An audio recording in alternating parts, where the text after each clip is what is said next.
Good afternoon, everyone. My name is Jacob Simpson, and I am president of the University of Iowa Student Government. Throughout the year, we hope to bring local, state, and federal elected officials to campus to speak with our community. Today, I am pleased to welcome Senator Joni Ernst to our campus.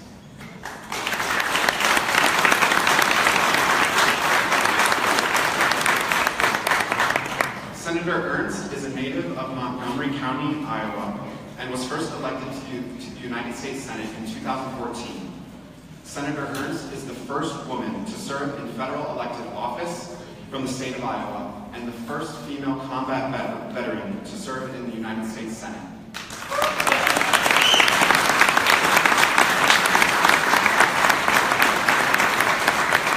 Senator Ernst serves on the Senate Armed Forces Services, Agriculture, Nutrition, and Forestry, Environment and Public Works, and Small Business and Entrepreneurship Committees. Please put your hands together for Senator Joni Ernst.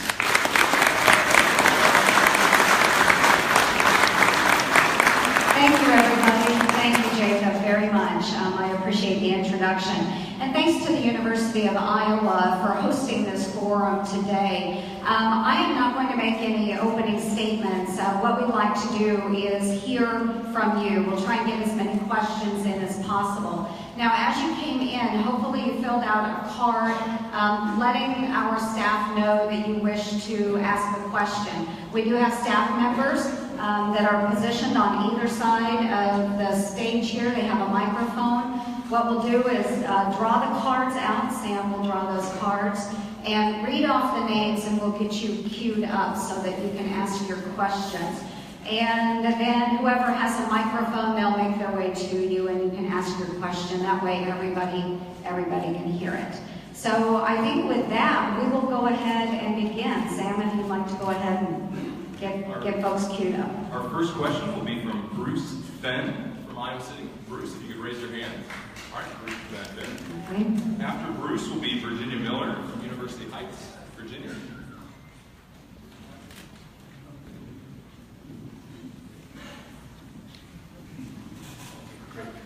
Hi, Senator Ernst. Hi, Bruce. I've been very concerned about race relations in this country for many, many years, and I didn't really know how to frame this question, so I'll say it this way. Whenever I see a Confederate flag, it makes me angrier than hell. I just want to rip it out of people's hands and trash it.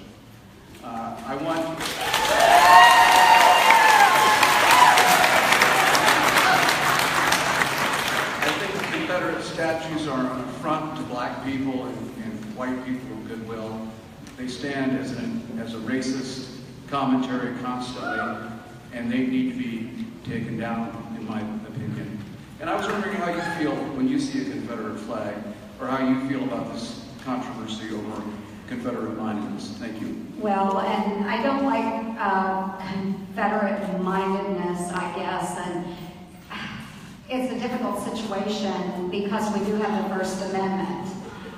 So people will express, and please let me explain, with the First Amendment, no, I don't necessarily like that either. But we do have the First Amendment. So when I see someone that is burning an American flag, I might want to push them over, but it's their right to do that. Yes. I don't like it. I don't like it, but it is their First Amendment right. And so what we have to do is make sure that we are educated on those issues and promote positive race relations where we can, and express to others that we may not like it, it's their right. Next up, we have Virginia Miller, Virginia. After Virginia will be Nathan Erickson from Des Moines. My name is Virginia. I live in University Heights, Iowa. I take it you're in support of the Graham-Cassidy bill that is before the Senate right now. Iowa is in budget crisis, our state. I would like to know what you think is going to happen to the 172,000 Iowans that will lose their health care coverage as a result of this bill.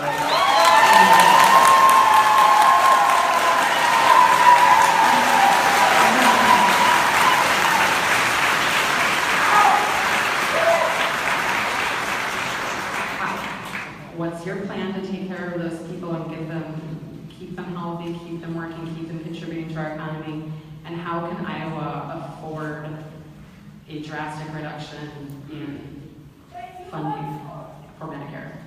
Okay, so as we're going through and discussing the plan that is in front of the Senate right now, I'll be honest, if you watch the news today, it seems unlikely that we will be voting on this.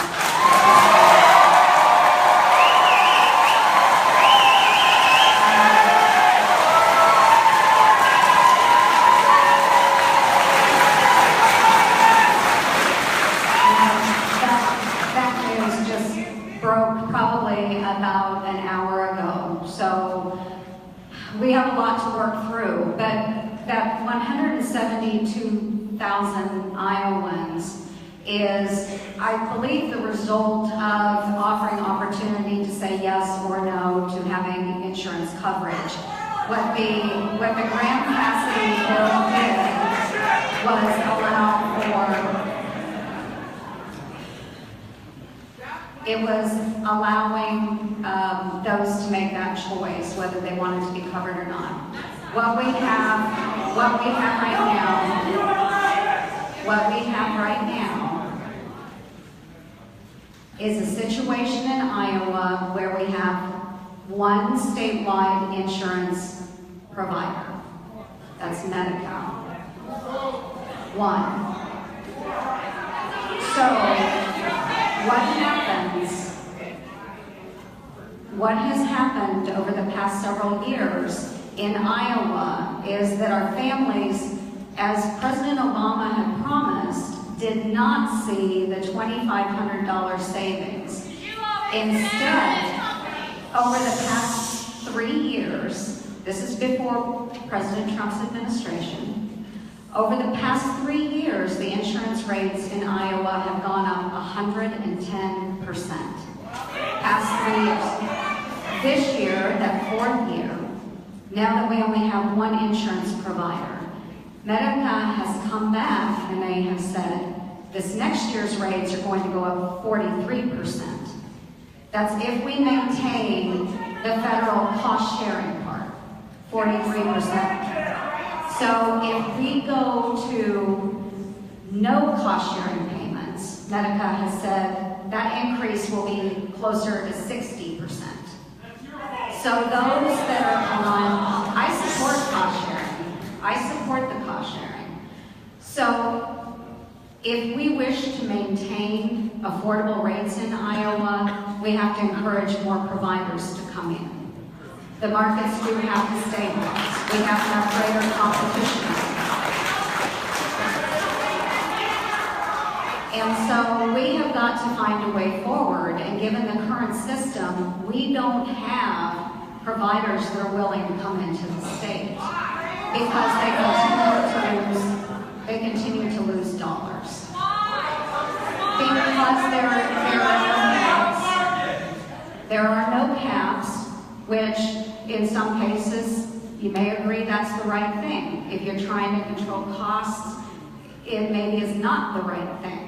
But Blue Cross, when I visited with the president of that company, he had told us that he can't afford to be in this market anymore. And he gave the example, and this was in the Des Moines Register. He gave this example, it was in the Des Moines Register. They had one individual over the course of 18 months that cost the company $21 million. Just one individual. One individual. That's because this law does not allow for reinsurance opportunities, and there is no backstop. There is no backstop. And that's what we're trying to do, is to fix it. So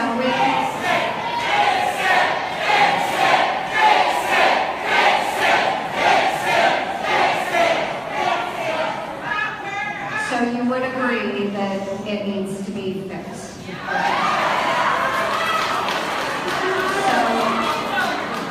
So what we have done over the past several weeks is we engaged in bipartisan discussions.